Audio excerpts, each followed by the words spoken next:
कल्चना Yadav RJD यानी कि लालू प्रसाद यादव जी के पार्टी की एक प्रवक्ता। अब इनको हम प्रवक्ता क्या ही कहें, क्योंकि जब भी मैं ऐसे डिबेट शोज देखता हूँ जिनमें ये शिरकत करती हैं, उसमें अक्सर ये चीखते चिल्लाते नजर आती हैं, जिनको सुन के सर में दर्द शुरू हो जाता है। Trust me on that. इनकी बातों को सुनने और देखने के बाद एक बात मैं दावे से कह सकता हूँ, और वो ये कि डिबेट शोज में डिबेट करने के लिए नहीं जाती, बल्कि ये वहां जाती है चीखने चिल्लाने के लिए, जिससे इनका गला साफ हो जाता है मे बी। और कहीं पर मैंने सुना था, कहीं पर मैंने पढ़ा था कि ज्यादा चीखने चिल्लाने से इंसान का गला अक्सर साफ हो जाया करता है।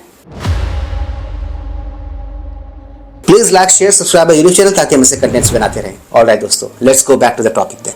कब्जा बोर्ड के टॉपिक पर चल रहे एक डिबेट शोज में आरजेडी की प्रवक्ता कल्चना यादव एज यूजुअल अपने चिर परिचित अंदाज में चीखते चिल्लाते नजर आए। चीखते चिल्लाते वो दिखाई दी लोगों को, और मुझे ऐसा लगता है कि एंकर के सवालों का उनके पास ठीक और ढंग का कोई जवाब नहीं था। मे बी शायद इसलिए वो चीख रही थी, वो चिल्ला रही थी, ताकि डिबेट को वो डाइवर्ट कर सके। पर होस्ट रूबी का लियाकत तो रूबी का लियाकत है। इन्होंने भी इनका डिबेट के अंत तक पीछा नहीं छोड़ा। उसी एक सवाल पर वो भी रुकी रही, उसी एक सवाल पर वो अटकी रही। उन्होंने कंटिन्यूअसली उनसे वही सवाल पूछा जिससे वो भागने की चेष्टा कर रही थी। ये सब एग्जैक्टली कैसे हुआ, किस तरह हुआ, वही सब देखेंगे आज के इस व्लॉग में। आगे मेरे साथ। 3, 2, 1। रजिस्ट्रेशन की प्रक्रिया बेहतर हो गया। आप कह रहे हैं 100% डिजिटाइजेशन हो गया है। डिजिटलाइजेशन। कितनी बार पेपर मांगेंगे आप वक्फ बोर्ड की? अरे तो आप कितनी बार पेपर मांगेंगे? क्या सत्य प्रकाश जी कितनी बार पन्ने मांगेंगे? सीए पर पन्ने मांग रहे थे, वक्फ पर पेपर मांग रहे थे। अरे तो वो अभी मौलाना साहब कह रहे थे आप ये मानती हैं, आप ये मानती। कंचना जी, चीखने से नहीं होगा, मैं आपसे ज्यादा चीख सकती हूँ, मैं आपसे ज्यादा चीख सकती हूँ। इनसे सीधा सीधा बस इतना ही पूछा गया था कि कब्जा बोर्ड ने भारत की संसद पे जो दावा किया है, जो दावा ठोका है, वो इनके हिसाब से सही है या फिर गलत। इसी सवाल से ये भागती हुई नजर आ रही है यहाँ पर, इसीलिए वो चीख और चिल्ला भी रही है।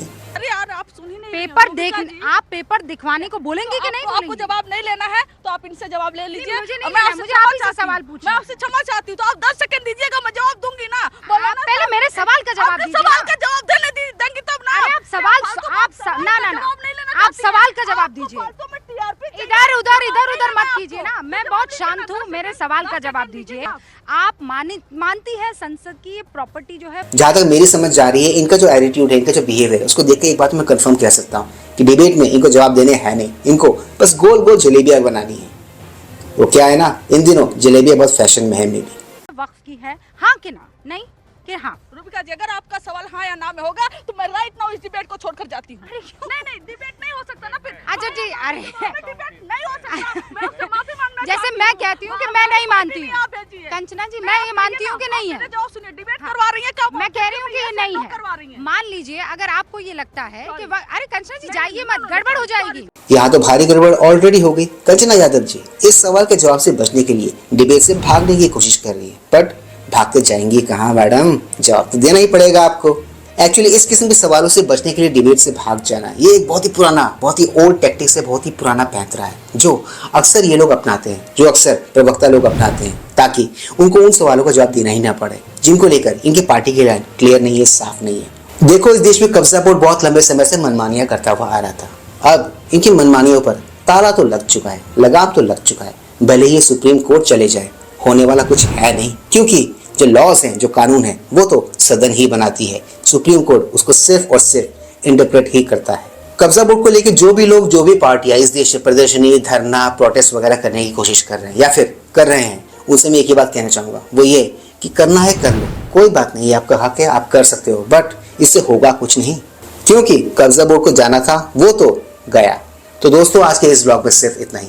मैं मिलूंगा आप सबके साथ अपने अगले ब्लॉग में। And not forget to like, share, subscribe YouTube channel. इससे हमें शक्ति मिलती है, इससे हमें ताकत मिलती है और इससे हमें मोटिवेशन मिलती है। कीप स्माइलिंग दोस्तों।